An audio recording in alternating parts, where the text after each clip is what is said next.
Shout out to Chris, our last caller here on the Drive Guys. Drapes and Jay holding it down. Kevin Whitey Gleason out sick again. Hopefully he's on the mend and we'll be back tomorrow. Chris raised an interesting point, bringing up some of the cities, Oakland, Seattle, Philly, and it got me thinking. Who are we as a city here in Sacramento? We talk so much about the King's identity. And does the King's identity need to reflect the identity of the city? For instance, I look at a team like Detroit, grimy, tough, hard-nosed. They embrace that. They embrace Detroit basketball, a throwback to the bad boys in the 80s and early 90s. And so if you're the Sacramento Kings, does your team need to reflect the city? And Jay, you're the mayor of the city of trees here. You're the commissioner, whatever you want to call it. What would you say is the identity of the city? And because I'm going to keep it real, we can have this conversation. That's tough, man. Because we're so varied, so many different parts of it. Yeah, we are. You know, and so I don't know if you can nail down this is who we are. And so if you were to say, like, I kind of know what the Bay Area, San Francisco has its feel, right? The town has its feel. Mm-hmm. What's our feel? What's our identity?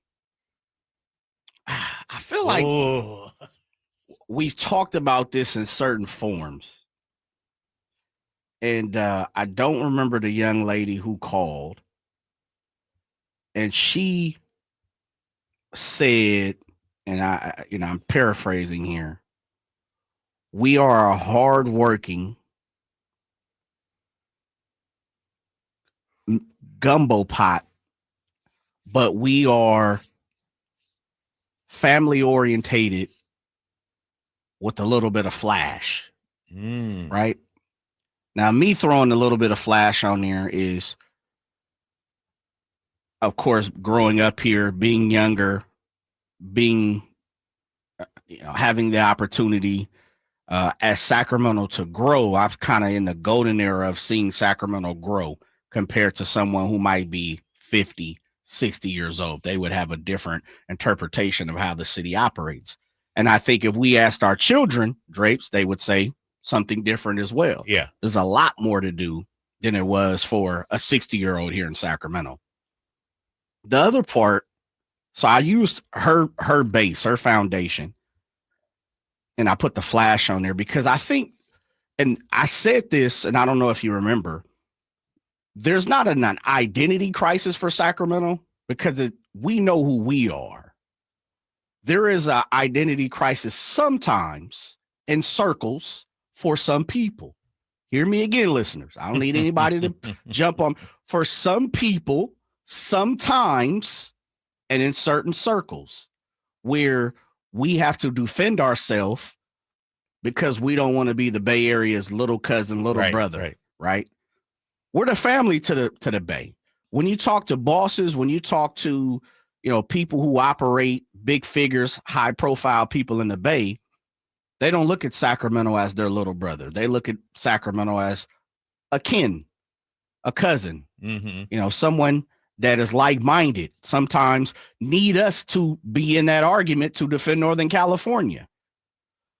But then you also have an opportunity in Sacramento where you have a community who wants to keep Sacramento family orientated, don't want the big feel, want the rural feel, this is a great place to raise a family. And then you have pockets who are like, nah, let's turn this thing up. I need a nightlife. I need something to do every single weekend. I want to be at the local amphitheater. I want to go to Sac Republic's new entertainment joint and go see K-Dot. I don't want to have to go to San Francisco to Oracle. I don't want to have to go with someone on The text line said, I went down to Los Angeles, took I believe their children, and had a ball at K-Dot. I don't want to have to do that. I want that to come to Sacramento. And we've been seeing that more, but for whatever reason, we also see there's still a pocket of a lot of people who fit the other side of the bill too. And so Sacramento, as you said, we're such a melting pot. The 2, 3, 4 things, adjectives, or, things that I would describe Sacramento is we're solidified in who we are. I think we defend ourselves because other people see us differently, if that makes sense. But when you talk to Sacramentans, it's all good. We also understand that there is a complex for other people outside of Sacramento because they see us in a different light. Oh man, how are you guys the capital? Right. Why is LA not the capital? Why is San Francisco not the capital? And they shouldn't be the capital. We've done enough. We put in enough work here in Sacramento to be the capital. And so I think we're hardworking. I think there is a great there is a great respect that Sacramento is a gumbo pot of flavors. You can see anyone and everyone around Sacramento. You travel a lot. You go to a lot of places. There are many places throughout the United States you still don't see the cultures. You still don't see the different races. You still don't see the different festivities that happen in Sacramento. At any given time, there's something popping off in Sacramento if you do your research and dive into it, where you can run the gamut. Vietnamese, Laotian, African-American, Caucasian, and so on and so forth. Farce, there's so many different things that you can do.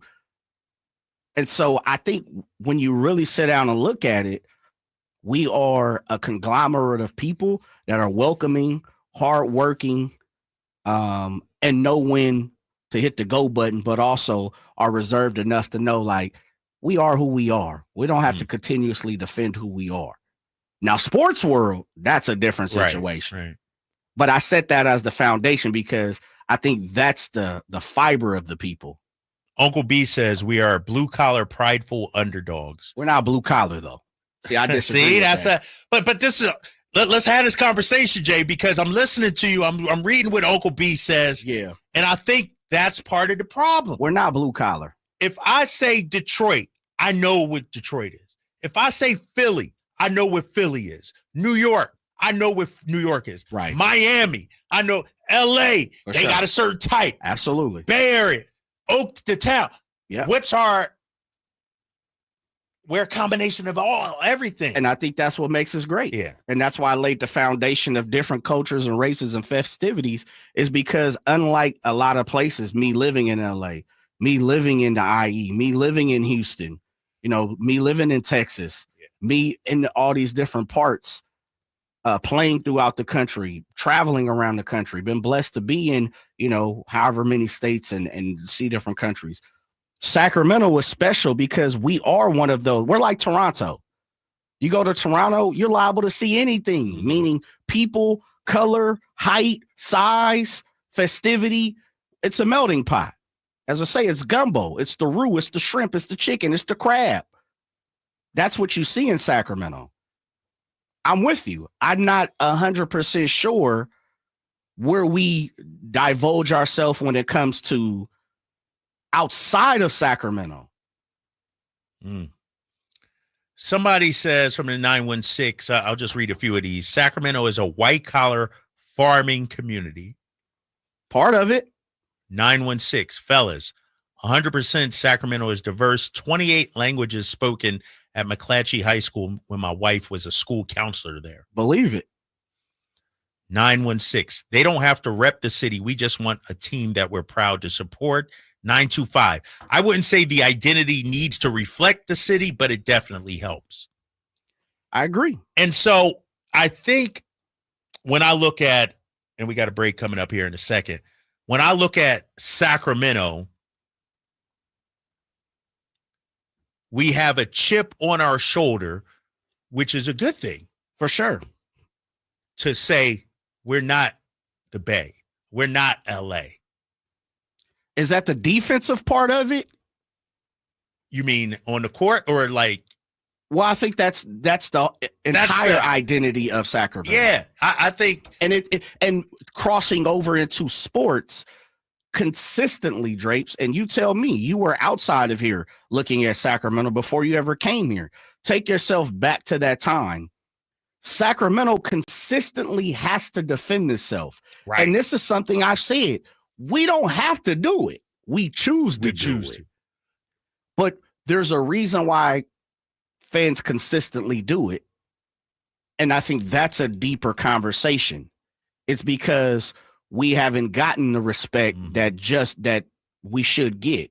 Just do. When you have conversations with players, when you have someone like James Donaldson who will have a conversation who's from here, who's had opportunities to, play other places. But you talk to athletes who played here and have went somewhere else, and maybe here a season or two. Jimmy Jackson comes to mind. Mm-hmm. They always say, "What, man? It's the best spot of my career." Jimmy Jackson said this reinvigorated his career. He was done. Like, I didn't have it. No, Sacramento wasn't. Excuse me. Other places in the NBA just wasn't doing it for me. Sacramento created something different for me and brought back the atmosphere of entertainment for basketball, the love for basketball for Jimmy Jackson.